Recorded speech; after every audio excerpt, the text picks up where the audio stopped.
I'm Jenny Añano, your TLE teacher. Today, we will learn about electrical installation and maintenance, one of the competencies in industrial arts. Are you excited to learn more about electricity? Get yourself ready. Listen carefully of what I am going to discuss. You can do it by taking down notes in every new learnings. Let's start! Here are the following learning competencies. Learning Outcome 1. Prepare a list of electrical tools and materials for a specific job. Learning Outcome number 2. Request appropriate electrical supplies or materials and tools applicable to a specific job. Before we proceed to our main lesson, let us check if you are familiar in the different tools that I'm going to show you. Identify the following tools that you will see on the board. Each correct answer is equivalent to 2 points. Number 1. What is this?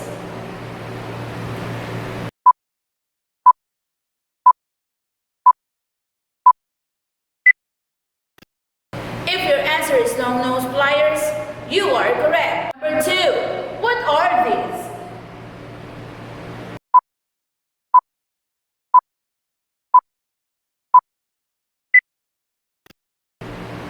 If your answer is screwdrivers, again, you are correct. Number 3. What is this?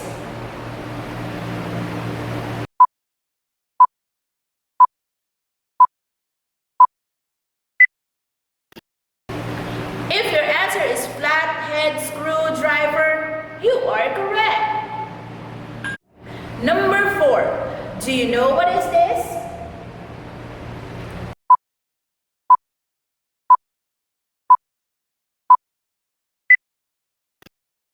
Yes, you are correct. That is a wire stripper. Number 5. What kind of screwdriver is this?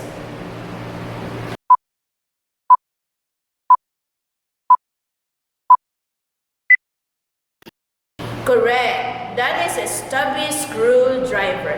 Awesome! Now, let us see if you still remember our previous lesson. Can you still remember the things that I had introduced to you about electrical installation and maintenance? You are going to write true if the statement is correct and false if the statement is incorrect. Are you ready? Let's begin. Number 1, we should be afraid in studying electricity. True or false?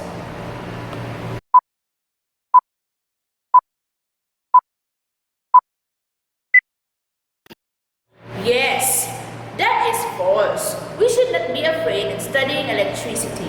Teachers and your parents are there to assist you.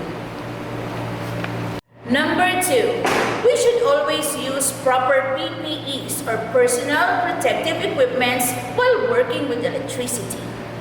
True or false?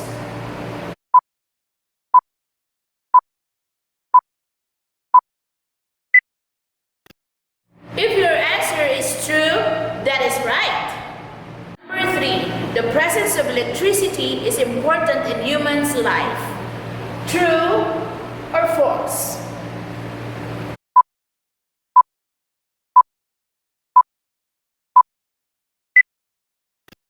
The answer is true, because we can't imagine what's life without electricity. Number 4, we should conserve electricity just like how we consume water supply. True or false?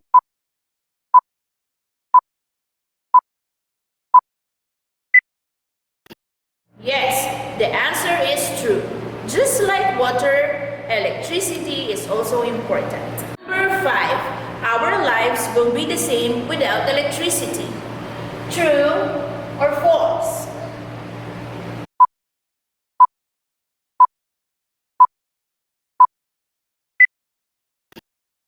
The answer is false. Imagine your surrounding without electricity.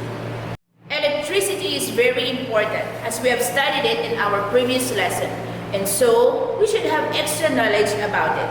And as a young mind, you should have basic knowledge about it. And that is our lesson for today, the different tools and equipments in electrical installation and maintenance. maintenance. And here are the different tools and equipments in electrical installation and maintenance. Electrical tools and equipment. Number 1, screwdrivers. Screwdrivers. These tools are made of steel, hardened and tempered at the tip, used to loosen or tighten screws. With slotted heads, they come in various sizes and shapes. There are different kinds of screwdrivers. Number 1 is the flat or standard screwdrivers. Standard or flat screwdriver. The blade tip is wedge-shaped and resembles a negative sign. This is used to drive screws with a single slot head. Number 2 is the Phillips screwdriver. This has a cross tip resembling a positive sign. This is used to drive screws with cross slot heads. Number 3 is the stubby screwdriver. Stubby screwdriver. It comes in either standard or Phillips screwdriver with short shank or blade and a shortened handle used to turn screw in tight space where standard screwdriver cannot be used. Next is the Allen screwdriver. Allen screwdriver. This could be in the shape of screwdriver or a wrench. Its function is to drive screw with hexagonal slot head. Next, let's go to hammers. These are used in driving or pounding and pulling out nails. They are made of hard steel, wood, plastic, or rubber. The following are the types of hammer: the claw hammer, the mallet, the ball peen hammer. Number 3 are the pliers. Pliers. These are made from metal with insulators in the handle and are used for cutting, twisting, bending, holding, and gripping cables. We have different types of pliers. Number 1 is the combination pliers. Combination pliers. This is used for gripping, holding, and cutting electrical wires and cables, and even small nails. They are usually used by linemen in doing heavy tasks. Number 2 is the side cutting pliers. Side cutting pliers. This type of pliers is used for cutting fine, medium, and big wires and cables. And we have the long nose pliers. Long nose pliers. This is used for cutting and holding fine wires. This can reach tight space or small opening where other pliers cannot reach, and also used in making terminal loops of copper wires. Now we have another tool, which is the wire stripper. Wire stripper. It is a tool used for removing insulation of medium-sized wires, ranging from gauge number 10 to gauge number 16. The electrician's knife. Electrician's knife. This is used by linemen to remove insulation of wire and cables in a low and high voltage transmission lines. The portable electric drill. The portable electric drill. It is a small drilling machine with a shock capacity of 14238. It is used in making holes on metal sheets and concrete walls. And the hacksaw. Hacksaw. This tool is used to cut metal conduits and armored cable.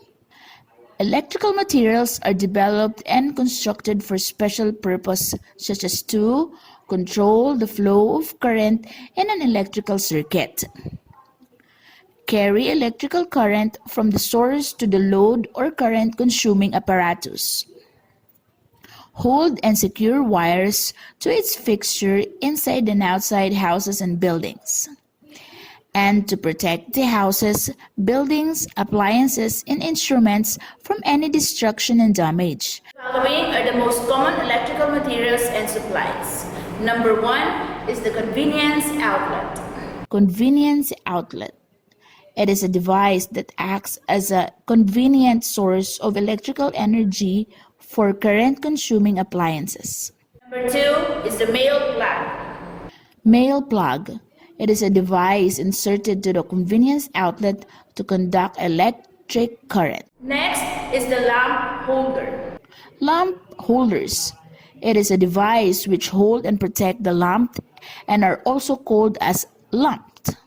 Switch. Switch.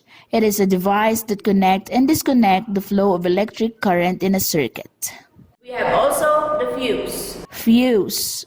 It is a circuit protective device that automatically blows and cut the current when an overload or short circuit happens. Circuit breaker. Circuit breaker. A protective device used to automatically blows and cuts currents when trouble in the circuit such as a short circuit and overload occurs. Junction box. Junction box. It is an octagonal shaped electrical materials where the connections or joins of wires are being done. Utility box. Utility box. It is a rectangular shaped metallic or plastic PVC material in which flush type convenience outlet and switch are attached.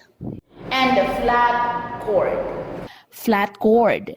It is a duplex stranded wire used to temporary wiring installation and commonly used in extension cord assembly. Electrical conductor. Electric wire or conductor.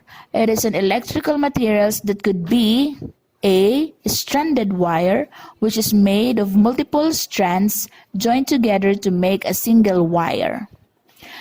B. Solid wire.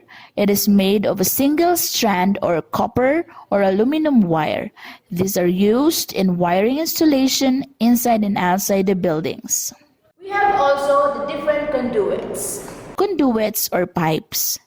It is an electrical materials used as a passage of wires for protection and insulation. Clamps. Clamps. It is an electrical materials used to hold and anchor electrical conduits in its proper position. And last are the connectors. Connectors. It is used to attach metallic or non-metallic conduits to the junction or utility boxes. And now, in order to check that you have learned something from this lesson, you are going to watch a video and answer different questions. Let's begin. Let's dig in. Watch the video and answer the question in each scenario. Number 1. What tool are you going to use to cut the wire? Combination pliers or side cutting pliers?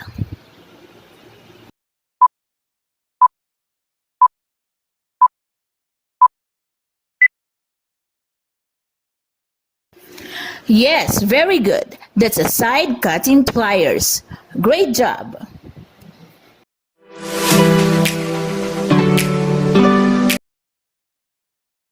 What tool will you use to remove the conduits? Electrician's knife or long nose pliers?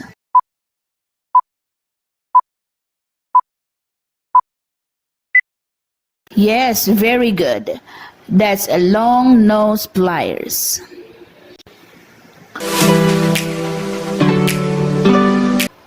What tool will you use to remove the screw? Flathead screwdriver or crosshead screwdriver?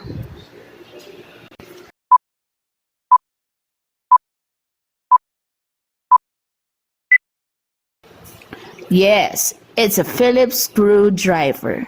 Very good. And today, we have learned the different tools and equipments in electrical installation and maintenance, and that we should remember the following. Number 1, use tools and equipments appropriately. Avoid using tools that are not intended for a certain job. And we should prepare tools and equipments to its specific job accurately. And that's it for today's lesson. See you on our next topic. Goodbye and stay safe.